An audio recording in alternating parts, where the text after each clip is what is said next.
डर एक एहसास में आपका स्वागत है। आज की हमारी ये कहानी एक सच्ची घटना है जिसे हमारे साथ शेयर किया है होशियारपुर के रहने वाले देसराज ने। देसराज जी, आपका बहुत बहुत धन्यवाद। ये घटना देसराज के साथ 2016 में घटी थी, जब देसराज हिमाचल के मशहूर मां सती के शक्तिपीठ चिंतपूर्णी के दर्शन करने के लिए जा रहे थे। देसराज साल में कई बार चिंतपूर्णी जाते ही रहते हैं। कहते हैं कि मां चिंतपूर्णी भक्त की हर चिंता हर लेती है। इस कारण पंजाब और हिमाचल से खास तौर पर नवरात्रि में भक्त चिंतपूर्णी मंदिर में माथा टेकने के लिए आते हैं। 2016 को देसराज नवरात्रि में घर में शादी होने के कारण माथा टेकने नहीं आ सका, तो उसने सोचा कि बाद में ही जाकर माथा टेक आएंगे। देसराज अपने दोस्त अमरजीत और हरपाल के साथ रात को 8 बजे निकला। अमरजीत और हरपाल अलग बाइक पर थे और देसराज अलग बाइक पर अकेला था। नवरात्रि के समय तो रोड पर चलकर जाने वाले भक्तों की संख्या ही बहुत ज्यादा होती है, लेकिन उसके बाद यहाँ पर उनकी संख्या बहुत ज्यादा कम रह जाती है। देसराज भी अपने दोस्तों के साथ होशियारपुर से चिंतपूर्णी जा रहा था। रास्ते में उसे बहुत ही कम लोग गाड़ी से जाते हुए नजर आ रहे थे। देसराज भी अपने दोस्तों के साथ मस्ती करता जा रहा था। देसराज बाइक को तेज करके अकेला ही बहुत आगे निकल जाता है। उसके दोस्त पीछे रह जाते हैं। आगे रास्ता बेहद ही सुनसान हो जाता है।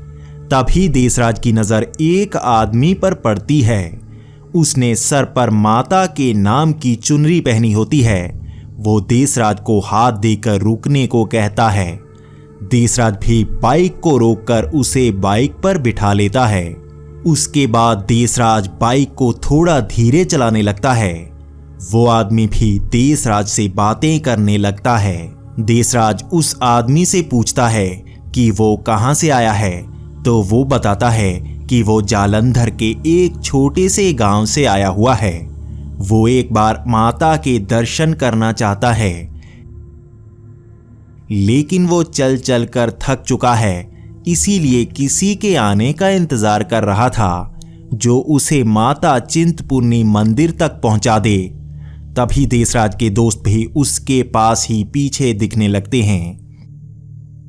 तब देसराज गगरेट कस्बे से होता हुआ तेजी से निकल जाता है। उसके दोस्त उसके पीछे ही रहते हैं।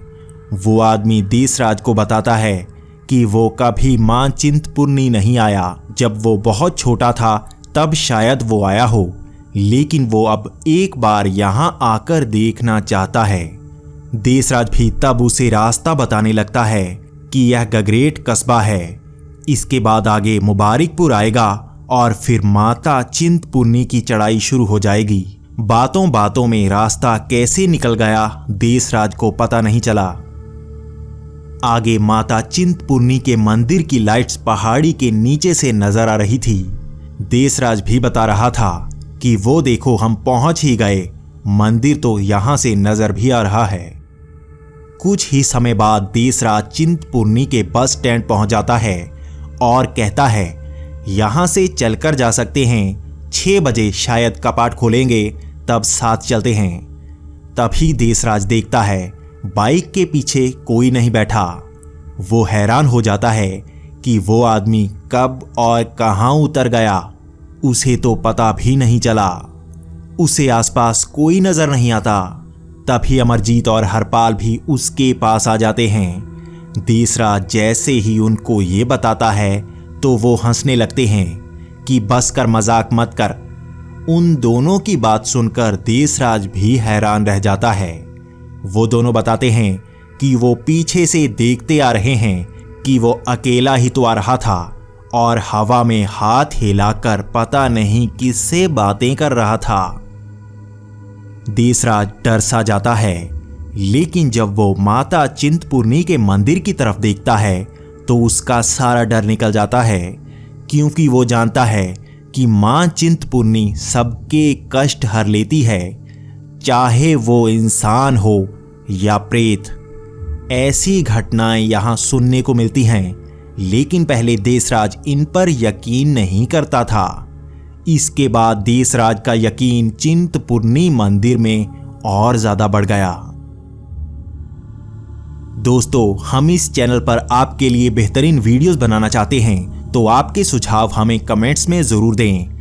क्या आप भूतिया घटनाओं के साथ साथ एलियन एनकाउंटर्स की भी घटनाएं सुनना चाहोगे या नहीं, ये भी जरूर बताएं। मुझे आपके कमेंट्स का इंतजार रहेगा।